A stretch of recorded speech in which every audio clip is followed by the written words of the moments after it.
આજના વાર્તા વૈભવ વિભાગમાં આપ સૌનું સ્વાગત છે.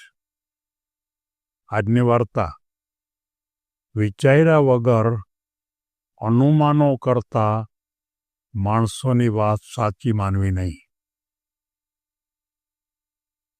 મિત્રો, મારે એમ કહેવું છે કે કેટલાક માણસો છે એને એક ટેવ જ પડી ગઈ હોય છે કે અનુમાન ઉપરથી વાત કરે.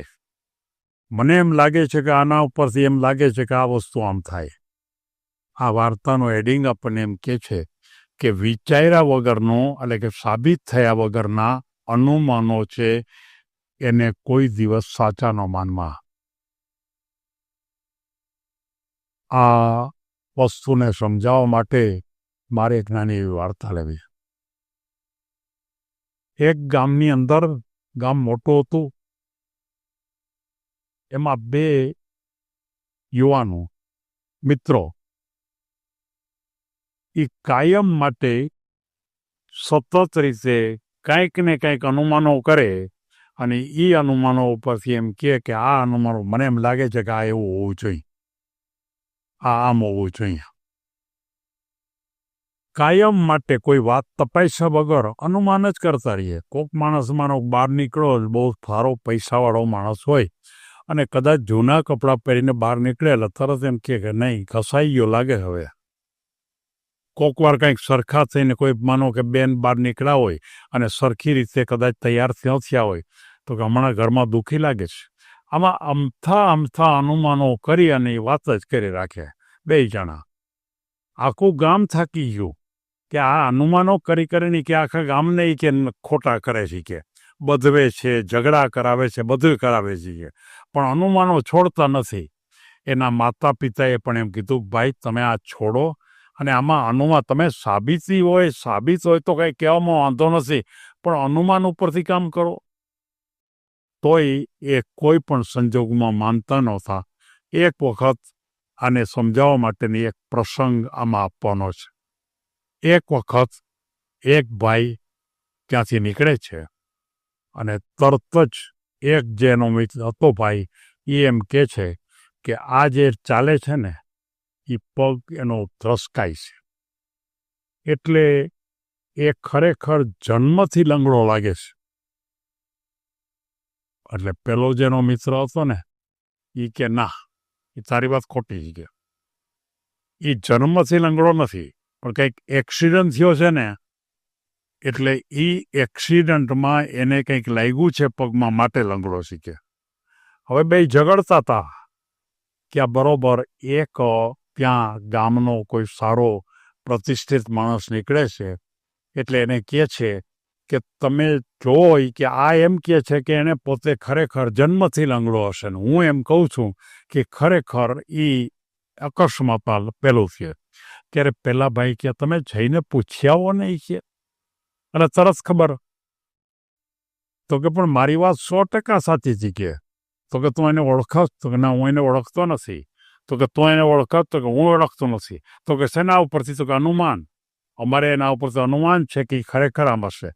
એટલે જઈને પૂછવા જાય છે. ઓલો પેલા જે સજ્જન માણસ તૈયારે જાય છે અને ઓલા ભાઈને પૂછે છે કે ભાઈ તમે આ જે લંગડા ચાલો છો એની પાછળનું કારણ શું છે? ત્યારે એ ભાઈએ એમ કીધું કે હું સ્લીપર પહેર્યા જ મેં, અને એ સ્લીપરની જે પટ્ટી છે ને એ પટ્ટી તૂટી ગઈ છે, અને એ તૂટી જવાને કારણે મને ચાલવામાં તકલીફ પડે છે, એટલે હું સહેજ લંગડાતો ચાલું છું. હાવ નથી સ્લીપરની પટ્ટી તૂટી, ચાલી શકું છું, પણ હું લંગડાતો ચાલું તો જ ચાલી શકું છું. કે એટલે પેલો જે સજ્જન માણસ હતા એ બેયને એમ કીધું કે આમાં ક્યાંય એક્સિડન્ટ થયો? આમાં કોઈ જન્મથી આવતો આવ્યો? તમે કાંઈ વિચાર તો કરો. જિંદગીમાં આવા તમે જો કોઈ ખોટા વાતો ફેલાવતા રહેશો તો જીવનમાં કેટલાય માણસોને તમે હેરાન કરશો. સજ્જનતાની ભૂમિકા ઉપર કેટલાક માણસો સજ્જનતાથી અમુક કામ કરતા હોય છે, અને એ કામની ભૂમિકામાં કેટલાય માણસો અનુમાનથી વિચાર કરે કે એટલા માટે કામ કરે છે કે એને પૈસા જોતા હશે, એ એટલા માટે કામ કરે છે એને સંબંધ બાંધવો હશે, એ એટલા માટે કામ કરે છે કે એની યારે પોતે ખૂબ સારી રીતે રહી શકે, ધંધો કરી શકે, એટલા માટે. ભાઈ, એ બધા અનુમાનો ખોટા છે. કોઈ પણ માણસ માટે સીધો અનુમાન બાંધનારા માણસો એ મૂર્ખ માણસ છે. કેટલીક વખત એવું પણ બનતું હોય છે કે કોક બેન એકલા રહેતા હોય અને એના ઘરમાં કોઈક ભાઈ એના ઘરમાં જાય, વારંવાર જતા હોય, તો તરત જ એ ભાઈ વિશે ખોટી વાત ઉડાડવા માટેની સમાજને ટેવ છે. પણ ખબર પડે કે એ બેન છે એની માનસિક અવસ્થા બરોબર નથી, એટલે એને દવા આપવા માટે રોજ જતા હોય, દવા આપવાની ભૂમિકા ઉપર જતા હોય. અને આ ભૂમિકા તો મેં એક દાખલો આપ્યો. કેટલી વાતના અનુસંધાનમાં માણસ છે બીજા માણસને અન્યાય કરતો હોય છે. કેટલાય વખતે એવું પણ બનતું હોય છે કે ખરેખર સારું અને એકદમ ઉત્તમ કામ કરતા હોય કે જે કદાચ કોઈ એક ન કર્યું હોય, પણ એ પણ એને નીચા લેવલના કામ તરીકે ગોઠવવાનો પ્રયત્ન કરે. જેમ ચપ્પલ નહીં, સ્લીપરની પટ્ટી તૂટી ગઈ એના જેવી વાત છે. આ દુનિયામાં દરેક માણસને એક વાત મારે બહુ ચોક્કસ કહેવી છે કે વિજ્ઞાનમાં પણ અનુમાન ઉપરથી કોઈ નિર્ણય આપવામાં આવતો નથી. કોઈ સિદ્ધાંત નક્કી કરવા માટે પણ અનુમાન ઉપરથી કોઈ નિર્ણય આપવામાં આવતો નથી. પણ અનુમાન કર્યા પછી એની ચકાસણી કરો, એની સાબિતી ગોતો, અને સાબિતી ગોત્યા પછી તમારું અનુમાન જો સાચું પડે તો એ સિદ્ધાંત બને, તો તમે કહી શકો. આપણે જેને કહેવાય ને કે સંશોધન કરવું હોય તો સૌથી પહેલાં તમારે અનુમાન જ કરવું પડે. અનુમાનનો બીજો શબ્દ કલ્પના કરવી પડે. કલ્પના કરવી એનો અર્થ એ થયો કે તમારે વિચારવું પડે કે આ કેવી રીતે મળશે, અને પછી એના ઉપર પ્રયોગ કરવા પડે. અને પ્રયોગો કર્યા પછી તમને જે સાચું મળે એ કદાચ તમારી કલ્પના કરતાં જુદું મળે. તમારી કલ્પના ખોટી પણ હોઈ શકે, અને કદાચ તમે ધારેલી છે એમાંથી અડધી સાચી હોય. આ દુનિયામાં બનતી તમામ ઘટના, હું તો માત્ર એકાદ મેં ઉદાહરણ આપ્યું, અને અનેક ઉદાહરણો આપી શકું છું. અને અનેક માણસોને, કેટલાય માણસો છે એ એટલી બધી તકલીફમાં મૂકે છે, વગોવે છે. અને આવા માણસો એ સમાજની એક મોટામાં મોટી મૂર્ખામી છે. આવા માણસોએ કોઈ દી અનુમાન ઉપરથી કોઈ દિવસ નિર્ણય ન આપો. અનુમાન ઉપરથી કોઈ પણ માણસને બહુ સારો પણ ન કહો. અનુમાન ઉપરથી કોઈ પણ માણસને ખરાબ પણ ન કહો. અનુમાન ઉપરથી કોઈ પણ માણસને ગુંડો પણ ન કહો.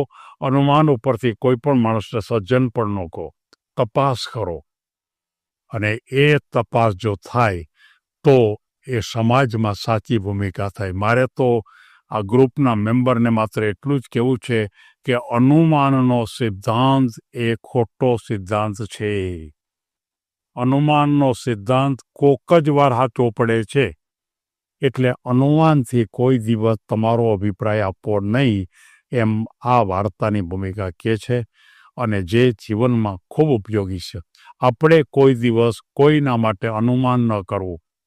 અને તેમ છતાં પણ આપણે થોડોક સુધારો કરીએ એમાં કે જો સારી વાત હોય ને કોઈની પણ, તો કદાચ એ અનુમાન કરશો તો વાંધો નથી, પણ ખરાબ વાત માટે તો કોઈ દી અનુમાન કરવું જ નહીં.